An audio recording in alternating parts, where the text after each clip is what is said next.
L'économie et la bourse sont intimement liées, comme deux faces d'une même pièce. Les décisions politiques, les tensions géopolitiques et les fluctuations des marchés mondiaux créent des effets immédiats sur les indices boursiers. Lorsque l'instabilité s'installe, les investisseurs réagissent souvent par crainte, ce qui entraîne des corrections de marché parfois brutales. Mais ces corrections peuvent être une véritable opportunité pour les investisseurs avisés. En période d'incertitude, c'est un peu comme les grandes soldes. Les prix des actions de certaines entreprises solides baissent de manière injustifiée. Aujourd'hui, je vais vous donner des exemples concrets d'entreprises dont le cours a récemment chuté, offrant des opportunités uniques pour les investisseurs à long terme. Et restez jusqu'à la fin car je vous parlerai d'un ETF innovant, qui n'est pas encore disponible en Europe, mais pourrait générer des gains significatifs. Alors, abonnez-vous pour ne rien manquer. Est-ce les soldes en bourse? Donc c'est à cette question qu'on va répondre aujourd'hui. Je vais vous montrer qu'il peut y avoir des bonnes opportunités. C'est parti. Au sommaire, on aura d'une part le contexte géopolitique parce que tout est infiniment lié. Ensuite, d'autre part, on verra l'impact sur les marchés. Ensuite, on verra bien évidemment l'opportunité d'investissement. Et surtout, restez jusqu'à la fin parce que je vais vous présenter une surprise qui vaut de l'or. Au niveau du contexte géopolitique, Joe Biden a récemment autorisé l'utilisation des missiles à longue portée par l'Ukraine pour frapper des cibles à l'intérieur du territoire russe. Cette décision marque un changement stratégique majeur dans la politique américaine et intervient peu avant la transition de pouvoir à Washington, alors que Donald Trump, critique du soutien militaire américain à l'Ukraine, doit prendre ses fonctions. Ces missiles permettent à l'Ukraine de cibler des installations logistiques et des bases aériennes utilisées pour des attaques contre son territoire. Cette autorisation a été vue comme une réponse aux actions de la Russie, notamment son intensification des frappes contre l'Ukraine et l'implication militaire croissante de la Corée du Nord en faveur de Moscou. Cependant, cette initiative a suscité des préoccupations quant à une possible escalade de conflit. Ces missiles, appelés ATACMS, peuvent atteindre jusqu'à 300 km, perturbant les chaînes logistiques russes. Maintenant, nous allons voir quels sont les impacts sur la bourse, parce qu'il est important de connaître ce qui se passe dans le monde, mais il y a toujours un impact sur la bourse. Quand on regarde au niveau du CAC 40, on voit que j'ai mis sur du 1 mois, puisque ce qui se passe, c'est sur 1 mois. Ça date pas de plus d'1 mois en tout cas. On voit qu'on est en baisse de moins 3,84%. Alors que, à contrario, le S&P 500, lui, est en augmentation depuis 1 mois, par plusieurs facteurs positifs. Les solides performances des entreprises technologiques, le ralentissement des hausses de taux d'intérêt par la Réserve fédérale et des données économiques meilleures attendues ont encouragé les investisseurs.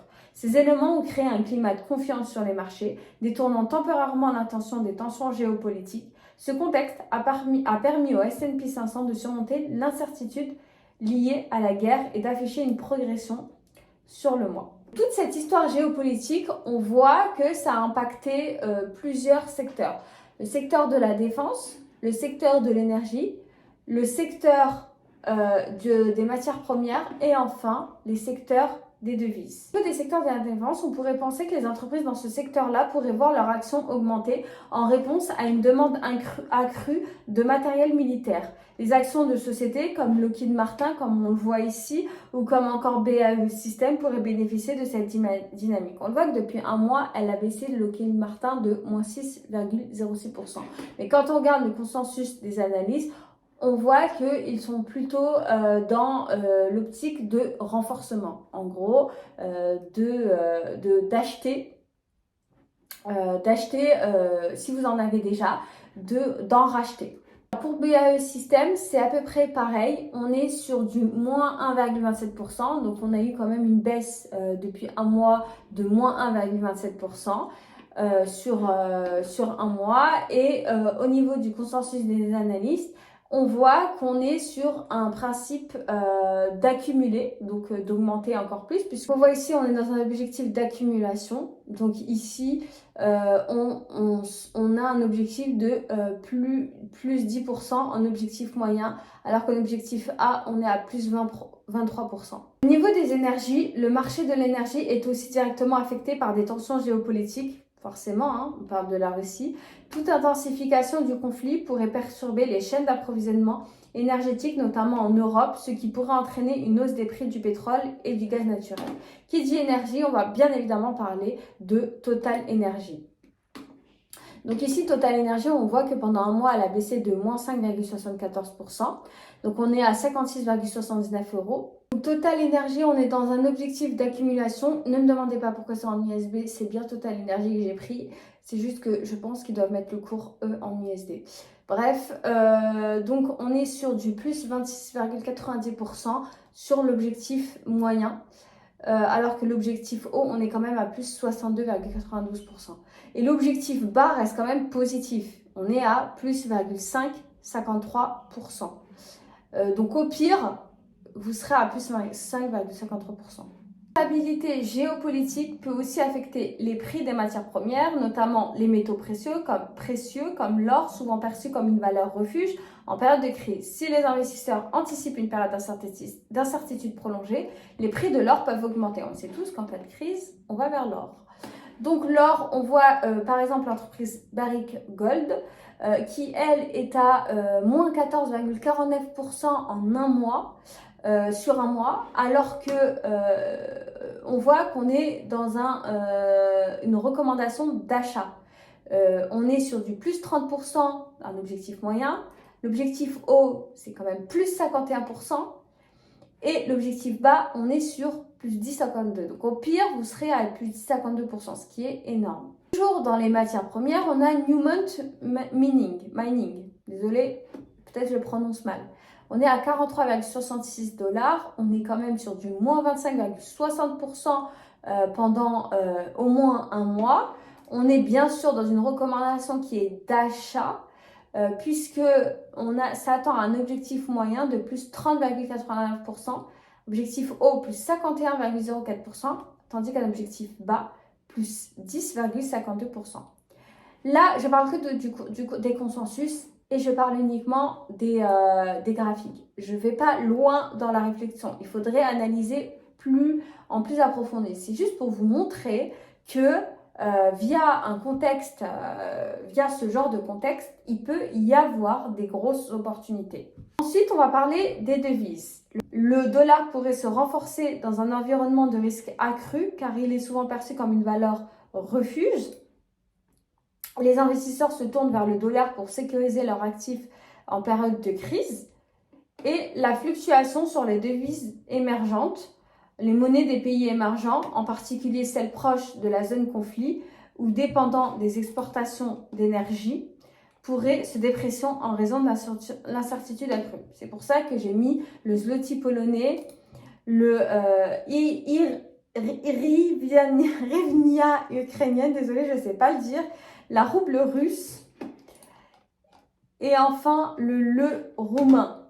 L'ETF, surprise! Actuellement, BlackRock et d'autres sociétés financières comme Calamos développent des ETF avec une protection totale contre la perte de capital. Ces fonds utilisent des stratégies structurées impliquant des options pour garantir une protection du capital tout en offrant une exposition à des indices comme le S&P 500. Par exemple, le Calamos S&P 500 Structured Alt Protection ETF assure une protection totale du capital tout en plafonnant les rendements à un niveau spécifié, par exemple 9,65% par an. Ces fonds sont conçus pour permettre aux investisseurs de bénéficier d'une exposition sur le marché tout en limitant les risques, notamment en période de volatilité. Donc là, on va avoir une protection à la baisse de 100%, c'est-à-dire que vous n'allez pas, si le marché diminue, il n'y aura aucun impact. Et on sera capé en fait à 10% de rentabilité. Donc vous n'irez pas plus loin que les 10%. Donc, par exemple, certains ETF avec protection contre la perte de capital, comme ceux de la série Structure Protection lancée par Calamos, ont des frais de gestion qui peuvent se situer autour de 0,80% à 1% par an. Soyez craintif quand les autres sont avides et avide quand les autres sont craintifs. De Warren Buffett. C'est la meilleure citation, l'une des meilleures citations que j'aime dire.